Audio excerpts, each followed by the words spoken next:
Pertama itu dari awal mau mulai itu susah banget. Jadi kayak lahan kita kan emang nggak terlalu subur, jadi memang harus ekstra perawatannya. Lebih cuaca juga lumayan ekstrim di sini karena di dekat pantai, jadi kita bisa nanam itu nggak terlalu banyak jenis gitu. Sukanya itu melihat hijau-hijauan itu kayak beban pikiran itu bisa lepas semua gitu. Terus ngelawat tanaman gitu kayak juga ngelihat dari kecil sampai bisa berbuah, bisa berbunga, itu tenang aja gitu. Jadi kita nanam yang cocok di daerah kita, kemudian ada hasilnya, ada manfaatnya. Kalau kita udah dapat hasilnya tuh biasanya tuh kita udah seneng aja gitu. Terus pingin nanam lagi gitu.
Halo pemirsa, perkenalkan saya Dwi.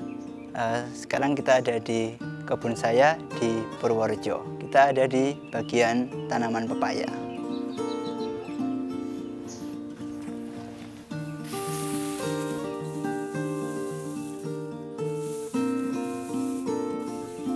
Jadi di kebun saya kita pakai mulsa organik ini dari tanaman padi. Kita tutupin lahan bagian atasnya untuk mencegah rumput tumbuh di atas lahan kita. Karena tanah kita itu tanah sawah, hampir kalau kena air hujan sedikit itu tumbuh rumput yang susah dibasmi seperti ini. Jadi salah satu solusinya kita pakai mulsa organik ini. Jadi selain nanti di musim tanam berikutnya dia jadi kompos untuk menyuburkan tanah, di musim tanam hari ini dia bisa menutupi bagian atas, layar atas di lahan kita, sehingga rumput tidak dapat sinar matahari dan tidak tumbuh di lahan kita.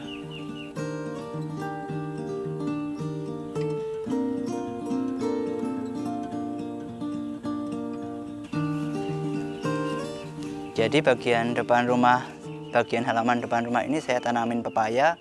Ini sebenarnya rolling aja, dari sebelumnya kita tanamin sawi, kemudian kita ganti ke pepaya agar hamanya tidak banyak dan hamanya tidak berbeda antara sawi dan pepaya, jadi tidak menyerang salah satunya gitu. Rolling tanaman itu juga selain mengurangi hama, memperkecil resiko tanaman terkena hama, juga bisa mengembalikan kesuburan tanah karena nutrisi yang dipakai untuk yang dibutuhkan antara tanaman satu dengan tanaman lain kan kadang berbeda-beda gitu. Jadi kalau misalkan hari ini kita tanam ini, kemudian bulan depan kita tanam berikutnya, biasanya nutrisinya jadi dapat semua gitu. Mereka bisa dapat nutrisi dengan baik di tanah kita.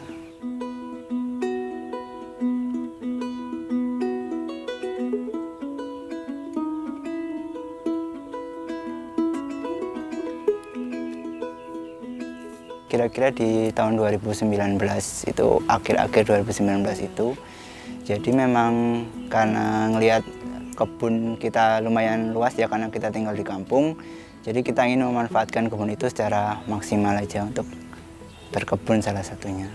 Untuk konsepnya, jadi kita ingin memanfaatkan pekarangan kita yang lumayan luas dengan mengintegrasikan antara perkebunan, kebun gitu sama ternak, kemudian ada perikanan juga gitu.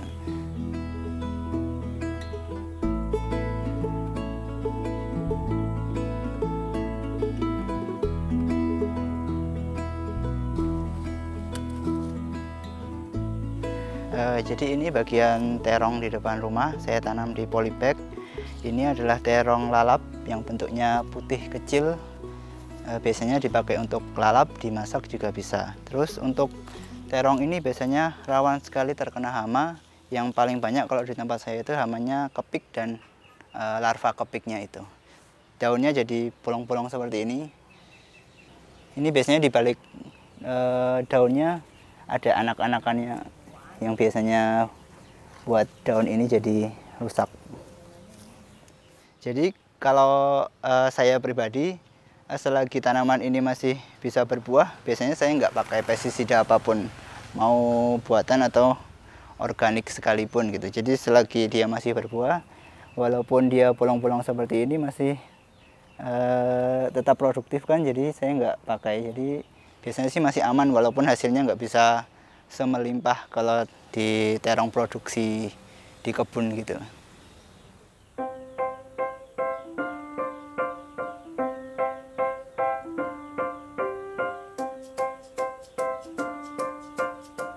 Jadi rata-rata kita nanam itu kebanyakan sawi-sawian karena kita di daerah dekat pesisir, jadi paling gampang yang seperti itu. Kemudian ada terong-terongan, kemudian pepaya, ada tanaman hias juga. Rata-rata yang seperti yang mudah tumbuh di daerah dataran rendah aja.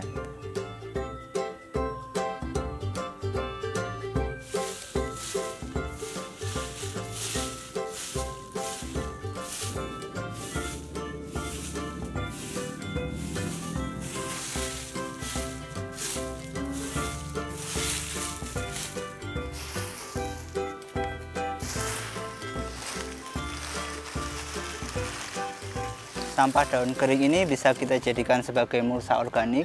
Kalau di saya juga, saya jadikan sebagai komposter, sebagai sumber karbon untuk tanaman.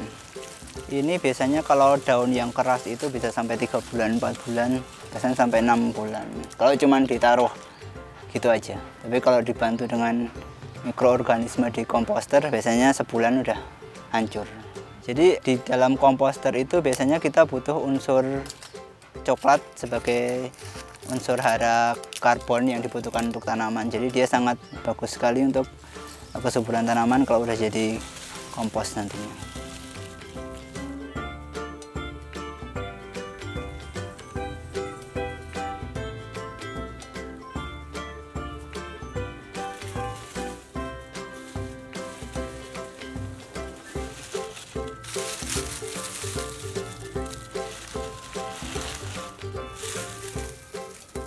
Jadi saya lakuin hampir semuanya sendiri dari awal sampai akhir. Mungkin bantuan dari anggota keluarga juga ada sih. Cuman rata-rata dari awal sampai akhir sendiri aja.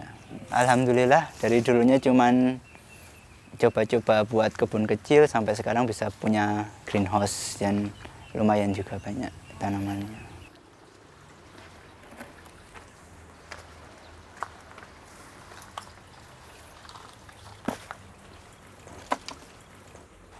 Sampah kering yang tadi biasanya kita masukkan ke komposter sederhana kita seperti ini. Ini komposter bag yang sederhana, isinya adalah sampah-sampah dapur sama sampah kering yang dari kebun daun-daunan seperti ini.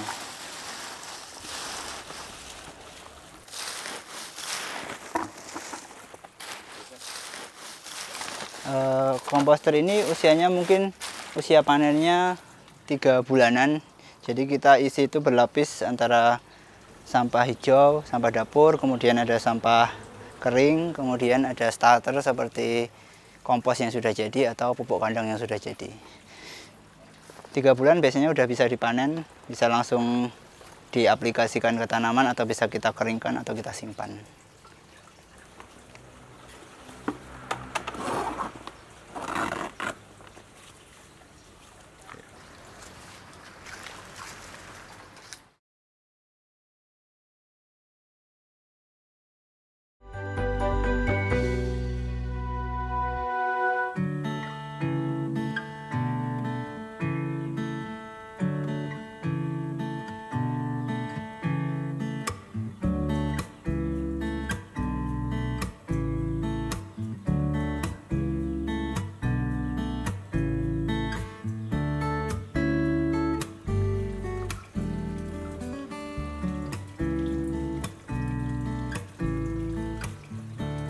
Salah satu bahan organik yang saya pakai di kebun itu adalah cangkang sisa limbah dapur, cangkang telur ini.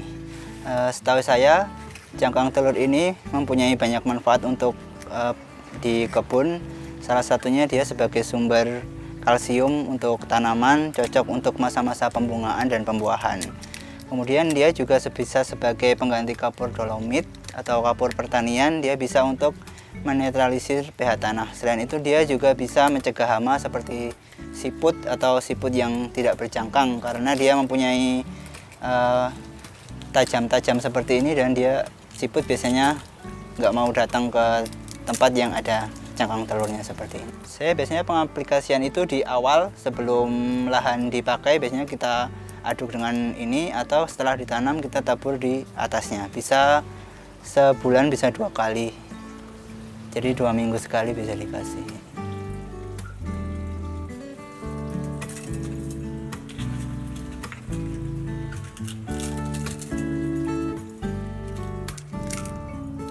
Pertama itu dari awal mau mulai itu susah banget. Jadi kayak lahan kita kan memang nggak terlalu subur, jadi memang harus ekstra perawatannya lebih daripada kita berkebun di daerah dataran tinggi. Kemudian cuaca juga lumayan ekstrim di sini karena di dekat pantai, jadi kita bisa nanam itu nggak terlalu banyak jenis gitu. Jadi kita bisa pilih-pilih sayur yang memang cocok dan bisa subur di daerah kita ini. Sebenarnya karena suka ya, jadi mau stop juga kok kayaknya memang suka gitu. Jadi lanjut aja terus gitu sampai ketemu celah-celah yang bisa kita mainkan gitu, sampai tanaman itu bisa ya setidaknya bisa tumbuh di tempat kita.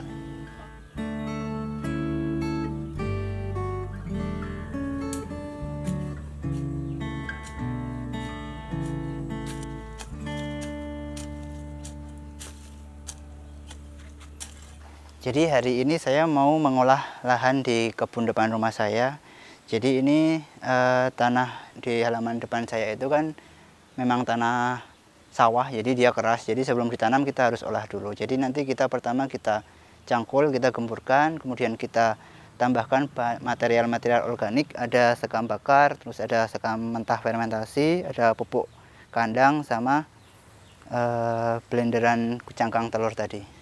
Jadi sampai tanah itu bisa gembur dan subur itu pertama kali buat itu bisa 1 bulan kita olah dulu. Jadi itu benar-benar kita olah biar dia bisa gembur, biar kalau buat tanam itu lebih enak aja.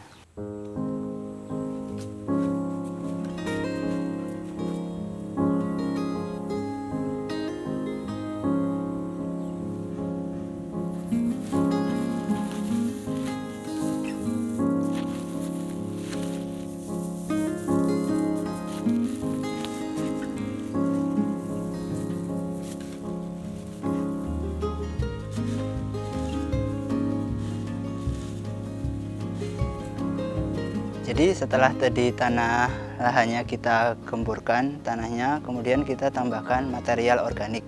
Kemudian yang terakhir ada cangkang telur yang sudah di blender. Ini difungsikan untuk mengatur pH tanah. Jadi ini kan musim hujan, kemudian mau kita tanamin biar tanahnya menjadi normal lagi pH-nya, kita taburkan cangkang telur ini.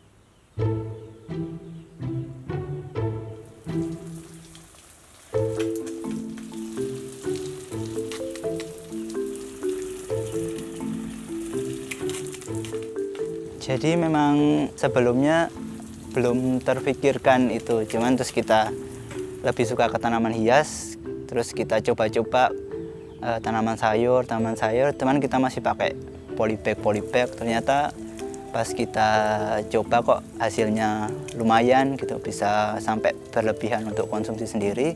Akhirnya kita lanjut aja ke tanaman sayur. Dan ternyata di sekitar kita juga banyak yang menerima gitu. Jadi lumayan juga. Yang pertama tuh paling enak stress release sih. Jadi enak banget kalau misalkan lihat hijau-hijau bangun tidur, lihat hijau mau tidur, lihat hijau-hijau itu kayak adem aja gitu, rasanya nyaman.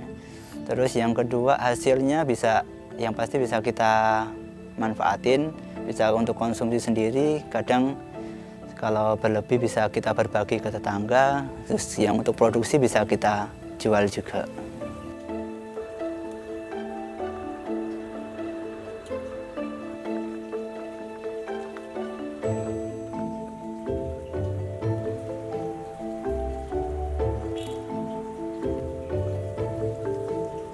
Hampir semuanya sekarang ini udah mulai melek sama dunia organik gitu. Jadi mereka udah tahu kalau misalkan kayak sayur yang berlubang gitu, mereka udah nggak terlalu banyak komplain, Mas sayurnya kok berlubang gitu. Jadi emang mereka malah lebih suka gitu dengan cara seperti itu. Dan kadang mereka sendiri yang datang kemudian, Mas saya maunya yang sistem ini karena rasanya lebih enak gitu.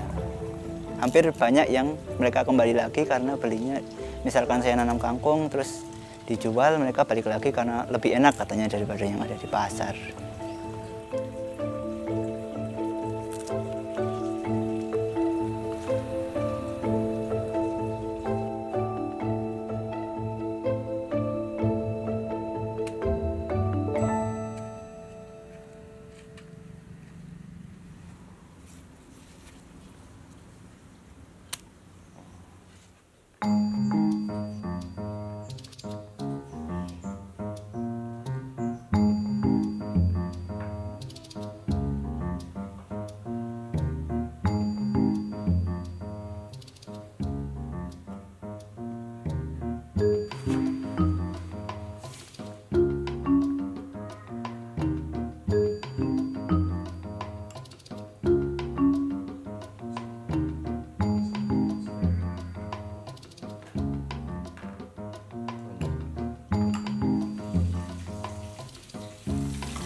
Hari ini kita mau pindah tanam bibit kacang panjang. Jadi ini bibit kacang panjang saya, kira-kira umurnya sudah berjalan 2 minggu, 1 minggu lebih. Dan dia sudah siap pindah tanam, jadi hari ini kita mau pindah ke tanam. Di sini adalah tempat meja saya buat pembibitan, ada kacang panjang, ada selada, pokoknya ini adalah meja buat pembibitan. Saya taruh di atas ini karena kalau pembibitan dilakukan di bawah biasanya banyak hama, ada bekicot, belalang, itu biasanya banyak hama. Kalau di atas seperti ini kita gampang kontrolnya.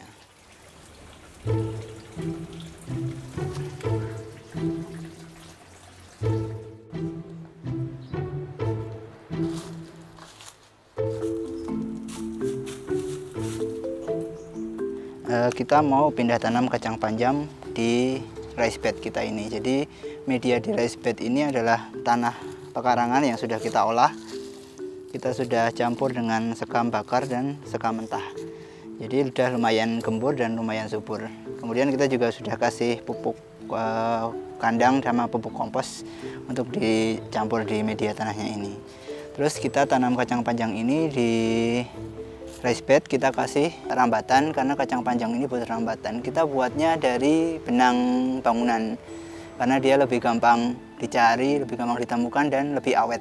usianya bisa sampai 1 tahun lebih.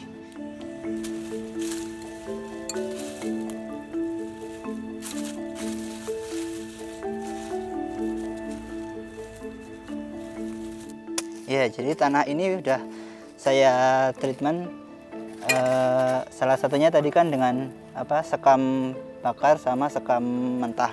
Jadi sekam mentah itu berfungsi sebagai porositas tanah. Jadi kalau misalkan banyak kena air hujan, dia nggak terlalu banyak nyimpan air, jadi airnya bisa langsung turun ke dalam tanah, nggak menggenang gitu. Jadi kacang panjangnya bisa tumbuh dengan baik.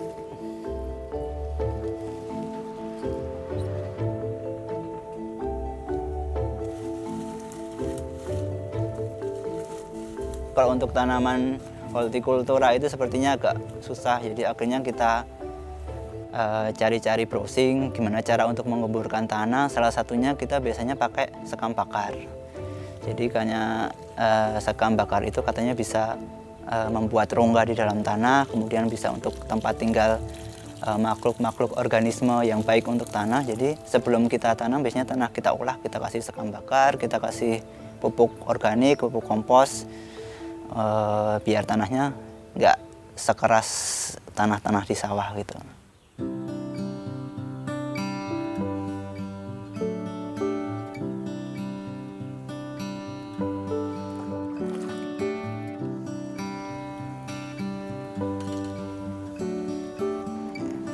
Saya juga punya kolam ikan, jadi biasanya saya manfaatin air kolamnya untuk menyiram tanaman. Kemudian di kolam saya biasanya bagian atasnya saya tanamin eceng gondok. Jadi eceng gondok ini saya pakai untuk alternatif pakan ternak saya, entok sama itik sama bebek.